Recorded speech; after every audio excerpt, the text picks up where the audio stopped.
Alright, camera's going. Let's talk about book covers. There's the old saying that you shouldn't judge a book by its cover, and today I'm going to say you should do that, and it's okay to do that. Okay, maybe not should, but it's okay to do that.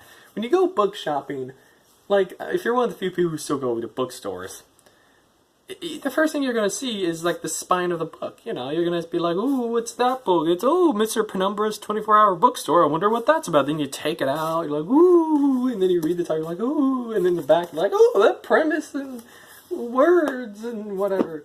Unless you're in France and your books go from bottom to top, but that's France, so what do they even know about literature? I don't know why I jabbed at France there. That was, sorry to any French people watching. But I always don't understand what people... I understand that people are trying to say with a book that a book is more important than the cover, the title, and the premise. That every book that tries is going to be more interesting and have more to say than just its premise. Like Harry Potter is about a kid who goes to a wizard school. I've seen 1,000 books and movies and stuff like that where a young kid learns he has special abilities and goes to a school for that unique set of abilities. But what do you know, Harry Potter ended up being a billion-dollar franchise because of the actual story in it, not the actual cover or the title or the premise. But, like, everyone at some point has judged a book by its cover, and I don't think that's a bad thing because this is advertising, man. This is trying to catch your eye. This is trying to get you to buy this book because look at the cover, look at the title. Doesn't sound interesting. Maybe you'll flip it around. Maybe you'll even open it. It's what they have to do because the book market is so, it's a lot larger now, but also a lot smaller. The customer base has shrunk dramatically, especially for bookstores. Bookstores have had their sales, go way down in the last few years because of online shopping, and so. But more books are being produced because book materials and book writing necessities are so accessible these days. Like The Martian was like published on like Kindle for $1 or something first and then picked up by a publisher. Like that's insane. That became a bestseller and got a movie adaptation with Matt Damon. You guys remember The Martian? That was fun, right? That was a fun movie. And that happened.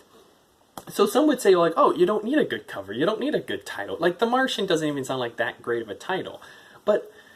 And it doesn't have a cover at first because it's just a digital book. But still, I think a lot of books are sold because, let's be honest, a lot of us book buyers, we buy books because they look pretty on our shelves. Like I'm trying to look around here. Like, let me grab one real quick. All right, okay, here's one. All right, so The Shape of Water. This is a novel adaptation of the film. I didn't really like this adaptation. I don't know if I've reviewed this book, but I really should because I have a lot of thoughts. It's a pretty cover, and it's a pretty thing, and some might say about this because it was based on the film adaptation, and maybe, yes, but I also bought it because I liked Del Toro's name attached to it. I would have bought this if it was a movie adaptation or not, but also the cover alone got my eye, and, I mean, the book itself isn't great, and I didn't think it was going to be phenomenal because I really didn't understand why there was even a novel adaptation of this movie. But the cover, it's pretty, it's nice looking, it feels good. That's why I got that. So, like, they're just comic books comic books are like notorious for this. Back in the 60s and 50s, I believe, there was this huge wave of comic books that just had like gorillas and monkeys on them because there's this weird study the comic book industries did where they found out comic books with monkeys and gorillas on the cover sold better than comics without them. So they just put a gorilla on the cover, and oftentimes the story inside had nothing to do with gorillas. It was just the covers that make you buy it and then be like, we tricked you, you bought our comic book, too bad for you, we got your money now, no returns, this is comic book industry, we have money, we're never gonna fail, and then we failed, oopsie daisy. So, I mean, I feel like I haven't really established any points in this video, just I've said it's okay to do this. Why I think it's okay is because they put money into this. They put ideas behind this. And with the book market and the world we live in now, it's so saturated and there's so much stuff going on that a book cover and the title has to catch your eye in order for someone to pick it up. Unless you're going in for a specific author and book or a thing you want, you're pretty much going to rely on that, the cover and the title and the premise on the back because that's what you need. And this is a quick rant. I hate books that don't have, tell you what the hell they're about on the back of the book, and it's just like reviews. Like Tom Clancy books. Tom Clancy books oftentimes just have a picture of Tom Clancy, or it would just say like phenomenal. Satisfying. My favorite is satisfying. That's my favorite thing to give a book review. And it's like a Jack Reacher book. How the heck is a Jack Reacher book satisfying? It's about a 6'3" guy beating up people for 3 days straight. Yeah, it's cool, but I wouldn't call it whatever. But, God, I'm just going all over the place right now. But a book cover entitled, I think that there is a backlash to this though, because, it kind of goes back at me because there are so many book titles and covers these days that are just book covers and titles in order to catch my eye and don't represent the book in any way. Like this one right here, I thought it was a pretty good cover. I know I have this one, but I just reviewed this book, so I'm going to use this as my example. Mr. Penumbra's 24-Hour Bookstore.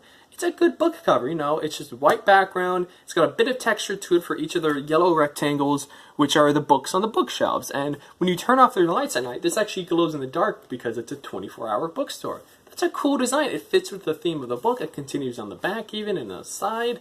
That's really cool. I love that because it's like, yeah, that's what the book, that's what it means. And, you know, sometimes they're a lot more simple. Like Harry Potter, this French copy, it might just be the 3 casts right there, but I bet anything this is a famous French artist right there using their skills, and that's a cool artwork. I like that because it's more than just, you know, just a picture of the 3 cast members. Movie tie-in books, like if a movie is based on a book and then they re-release the book and it's just like a picture of Tom Hanks' face, I can't stand that because it's like I don't need Tom Hanks staring into me. I don't need that. And I don't want to.